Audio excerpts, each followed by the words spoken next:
Elixir, yeah. So this is our perfume. Ang ganda ng kanyang bakit dominating na to.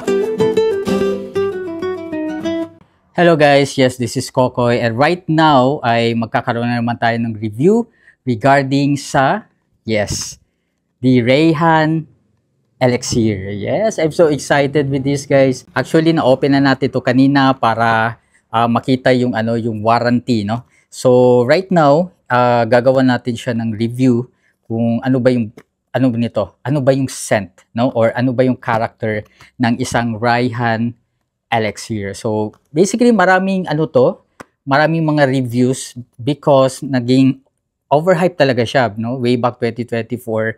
And meron positive, meron ding negative. So try na natin, di ba?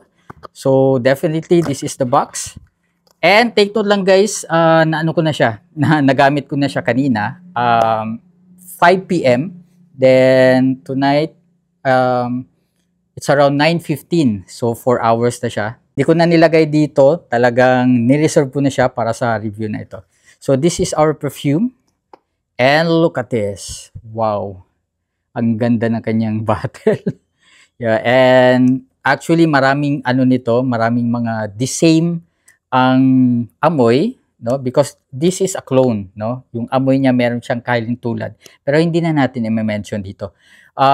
But ito yung pinili ko. Number one reason is because of its bottle. Ang ganda. Especially sa actual. Okay, so this is the Rayhan Elixir. So, i-check natin yung first impression. And syempre yung top notes. And ang base notes and middle notes nandito na. So so the first notes ito na. Buti na lang hindi ko nilagyan dito, no. So, 'yan. Oh, nice yung kanyang yeah, the same pa rin. Okay.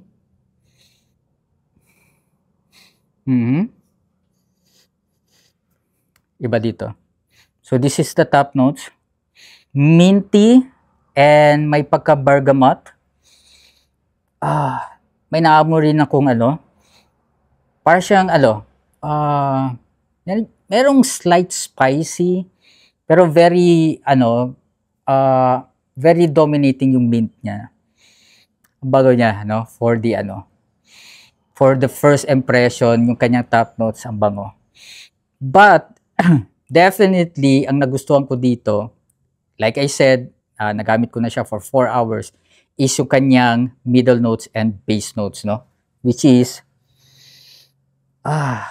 iba talaga. Buti na lang hindi na pero paubos na yung amoy niya. Para siyang may pagka-vanilla. Masyadong dominating na to. Okay, vanilla, lavender, and meron din siyang pagka benzoin, I think. Yeah. I think yung middle and base notes yung mas gusto ko i-compare sa top notes, no. Yan yung technical side, pero kung gusto niyo naman ng non-technical side, no. So yung first impression ko, yung unang talaga 30 minutes and 1 hour was it's very cool, no. Yung parang kung halimbawa mainit yung panahon, especially dito sa Pilipinas, perfect na perfect ito because meron siyang cool kind of fragrance na amoy, no? It's not cool na parang talaga, parang Mentos na klase, pero siya parang naglagay ka ng isang alcohol na mint ang mint ang flavor. You know what I mean? Yung mint yung flavor na alcohol, parang ganun yung first impression ko sa kanya. So, kanina paglagay ko, okay, the first, siguro mga 1 minute, okay. But after ng 1 minute, parang doon ko na na-feel, no, yung nakaka-relax, very cool, no, yung kanyang amoy. Although, madali lang yung siyang mawala because it's a top notes, no. Pero yung after after siguro mga 1 hour and 2 hours nung nandun ako sa mall, doon na parang naging masculine kind of fragrance na siya. Doon na tumatapon yung woody, yung lavender, and ang bago niya, no? So, kanina, habang naglalakad ako, napansin ko, kapag lumalapit na ako, napapalingon yung mga tao, no? Parang, ay, ano yun? I don't know kung nakikilala nila ako, but definitely parang naaamoy nila kung malapitan, no? Because this kind of perfume, this Rayhan Elixir, um, hindi siya parang bonggacious masyado yung kanyang amoy. You know what I mean? Merong mga perfume na papasok ka sa room, sasabog yung yung amoy, di ba? Malakas talaga yung amoy. But this one hindi. Yun yung maganda because meron yung mga tao na gusto nila underrated lang masyado yung amoy. Yung parang 1 meter, 2 meters lang yung scope ng fragrance. Parang meron ganung mga tao. So, perfect ito para sa inyo kasi 1 meter to 2 meters yung kanyang abot ng kanyang fragrance. And it gives you, yung parang confidence na parang lumapit sa isang tao. O, di ba? Halimbawa, lalaki ka, then merong babae. O, parang nagbibigay siya ng push sa iyo na lumapit ka kasi para maamoy ka. Para gano'n yung style niya. No? So, kung lalapit ka mga 2 meters, 1 meter, yon maamoy ka na ng babae and definitely it will gives you confidence. Depende na lang sa diskarte mo kung ano ba kakausapin mo ba or hindi. Or kung kakilala mo na siya, at least kapag lumapit ka, confident ka na talaga yung amoy mo is very powerful. O, di ba? And I really love the fragrance niya. Meron din nang nagninega nito na siya, parang madali lang siyang kumupas yung kanyang amoy. It will take you 4 hours. And I would say, yes, maybe it's true because ngayon nga is around 4 hours na siya. Pero medyo kailangan ko nang snip talaga ng todo para maamoy lang talaga yung no? So it means 4 hours. Kanina lang around 30 minutes, medyo malakas pa eh. Pero ngayon, medyo paliit na siya, no? Nagdi-decrease na. Pero meron pa rin yung amoy, no? Pero sa t-shirt, naglagay ako dito. Hindi ko na rin maamoy. Ay, meron pa. No, at least meron pa. Meron pa sa So, basically, yung niya is siguro mga 4 hours yung kanyang tinatagal ng kanyang amoy.